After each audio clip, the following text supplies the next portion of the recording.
Hello friends, how about learning Power Query? You may ask why Power Query? Let me explain.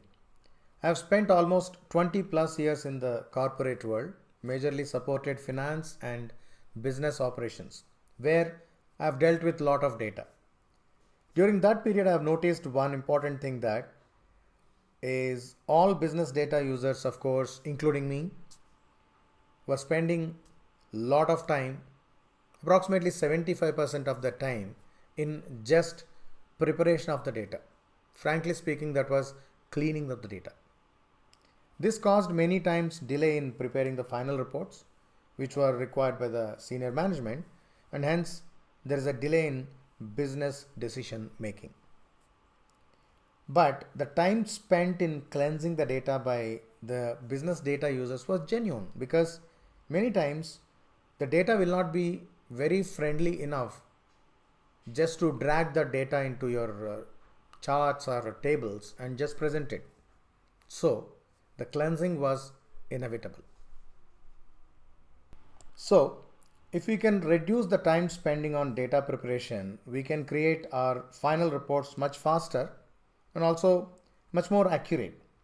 So here Power Query makes that job very easy. I think now you have got the answer why Power Query. First, let me explain how to launch Power Query Editor from Excel as well as from Power BI. Later, we'll explain how to create a tabular model for SQL Service Analysis Services, SSAS, and we'll try to explain options available in Power Query Editor while creating tabular model using Visual Studio. First, let me jump into Excel to give a basic understanding about Power Query. Power Query is a data transformation and data preparation engine. Power Query comes with a graphical interface for getting data from different sources and a Power Query editor for applying these transformations, so that where you can clean the data or shape up the data the way you want. Using Power Query, you can perform the process called extract, transform and load. We call it as ETL. The current episode is more relevant to the Excel users. Of course, we are using the same process for Power BI as well. I'm going to use this file, an Excel file containing data. It is a dynamic table I have created and named it as revenue. And why I have created a table, I'll explain during extracting this data into another Excel file. So this Excel file name is called Power BI dashboard. Of course, we are now using Excel and we are extracting this into another Excel, and we are using that other Excel as a reporting tool but not as a data tool. Primarily, Excel is a data tool. It will be managing the data within and then where from you are creating the reports. But in now scenario, we are using another Excel file to use this Excel and create a connection and then create report. Let me quickly explain the data available in this spreadsheet. As I mentioned earlier, I have created a dynamic table and named it as revenue. There is a reason behind it, which I am going to explain in the Power Query Editor why I have created a table.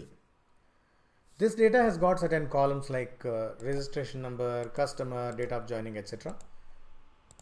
Registration number, customer, date of joining, the columns data type is proper, like text or date.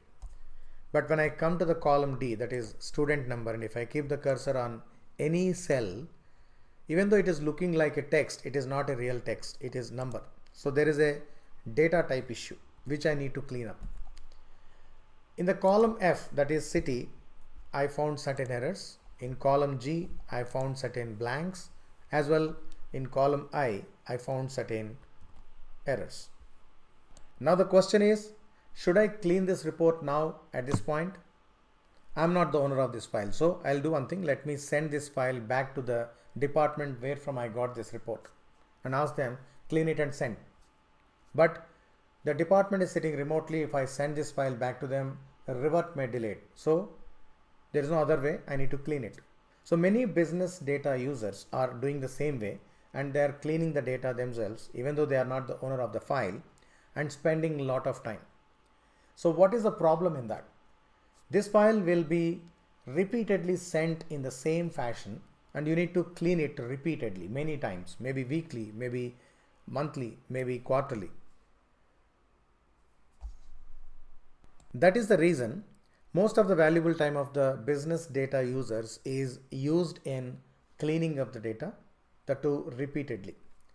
So we need to have a tool where we will be doing this activity only one time, and next time when I get this kind of data, I can just put that data into the tool, so that whatever process I have done in the first time, repeat it automatically, and I get the nice required outcome the way I want within no time, so that I will be spending more time on analysis but not on the cleaning process.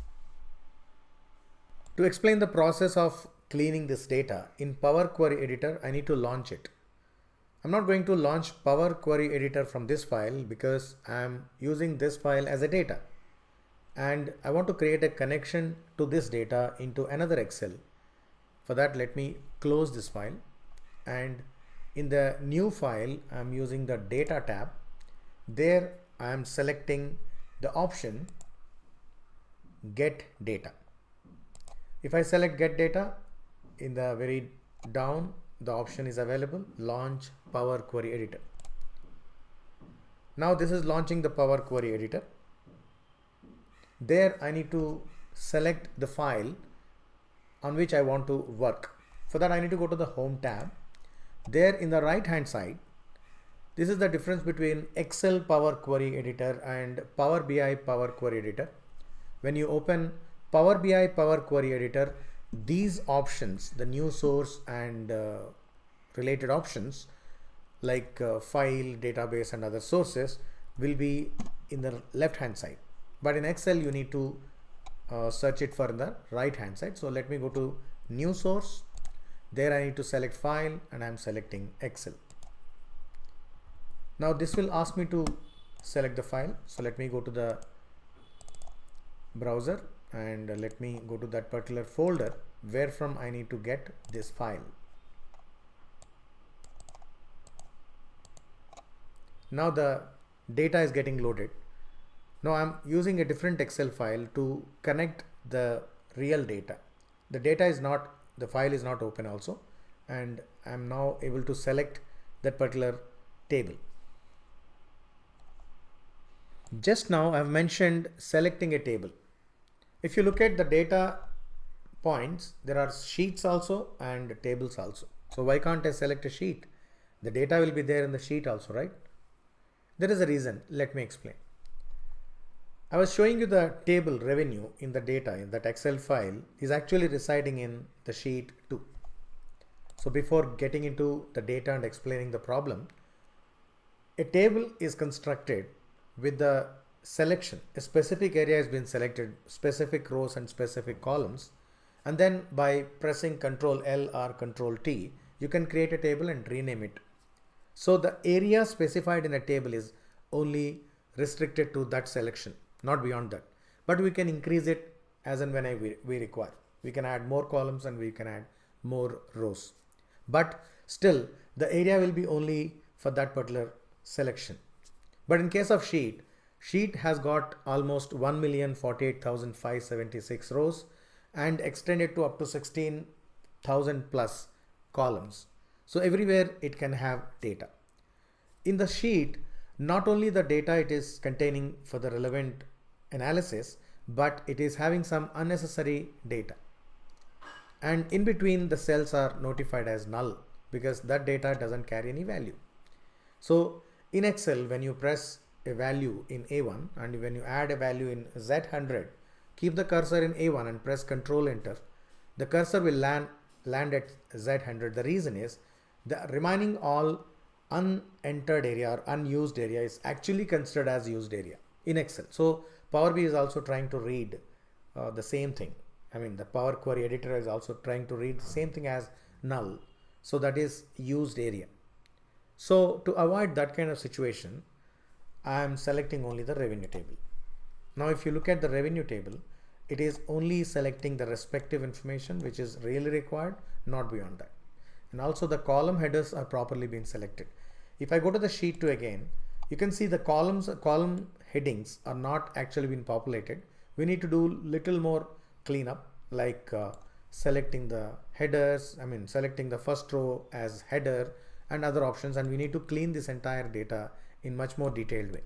To avoid that, I've selected revenue table, and then if I press OK, only that much data will be traveling to Power Query Editor.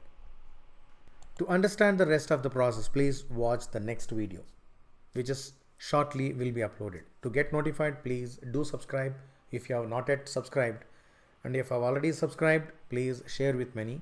Kindly like, so that I will get more views, so that more people can get access to this video. Thank you very much.